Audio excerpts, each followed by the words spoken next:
Hello guys, good evening at welcome po sa aking channel, Merelo D Vlog. So ito na nga, dumating na yung ating mga in-order para bago ang Pasko ay ma-ready na natin yung ating tindahan. Siguro late ko na to ma-upload guys kasi siyempre unahin kaagad natin ang pagdi-display. So ngayon ibabahagi ko lang guys sa hirap ng buhay ngayon. Kaya swerte ka pag mayroong kanito. Kaya pag mayroong kanito dapat pahalagahan natin at ingatan kasi ito ay malaking tulong kung mayroon tayo nito sa atin. Kaya, thank you Lord. So, ito nga guys, busy-busy na naman tayo para bago ang Pasko ay puno yung ating tindahan. So, kaya naman, pag mayroon tayo nito guys, kasi nga talaga namang ang hirap ng buhay ngayon guys, pag wala kang pinagkakitaan, di ba? Talagang pahirap ng pahirap, lalo na pataas ang pataas sa mga bilihin. Talaga namang pinahirapan talaga tayo, no? So, ganun talaga. Kaya kailangan talaga natin dumiskarte, no?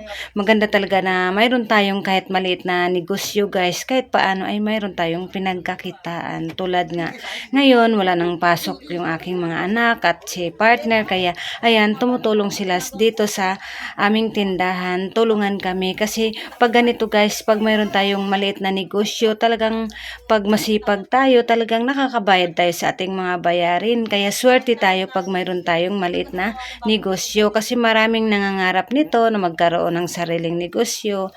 So, swerte tayo dahil mayroon tayo kahit paano ay nakakasurvive tayo at nakakain tayo ng 3 beses sa isang araw. Kaya, ayan, dapat natin talaga ingatan yung ating munting negosyo upang sa ganun na tuloy-tuloy lang na hindi siya malugi. Sa umpisa lang naman talaga guys, mahirap kasi nga talagang susubukin ka, no? Marami kang pagsubok na pagdaanan, talagang mahirap kasi lalo na't wala kang pang-abono kasi halos din man talaga maiwasan, halos utangan tayo sa ating tindahan, no? Kahit kaka-start lang natin.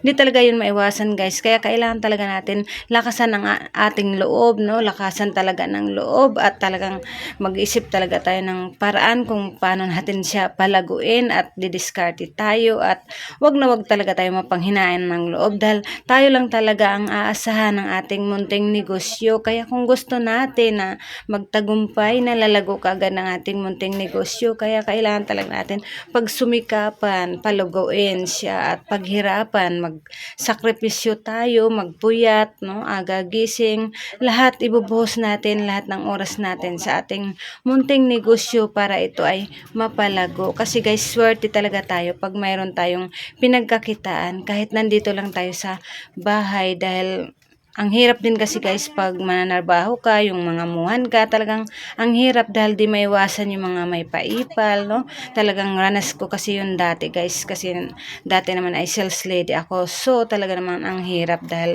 di talaga maiwasan na may ganong kasama kahit ano namang pakita mong kabaitan. So may ganon talaga, kaya swerte tayo pag mayroon tayong munting negosyo. So ito nga guys yung ating binayaran, 10,000 plus. Kaya naman ito, i-display ko kaagad ito guys. Mayroon nga ditong tumaas guys, no? Kaya kailangan talaga natin i-check mabuti, no?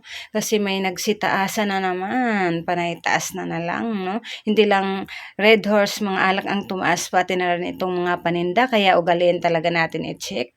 At hindi ko na nga ipapakita sa inyo guys ito isa-isa kasi ilalabas ko to isa-isa. Kailangan ma-display kaagad natin ito bago pagsapit ang Pasko. Kasi malit ko na ito ma-upload guys. Kasi nga busy ang inyong katindera.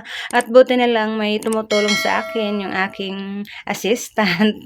Tinutulungan ako ng aking mga anak guys. At saka si partner. Kaya mabilis lang naman ito matapos. Kaya ayan guys. Maraming salamat po sa inyong lahat. Merry Christmas po. Bye!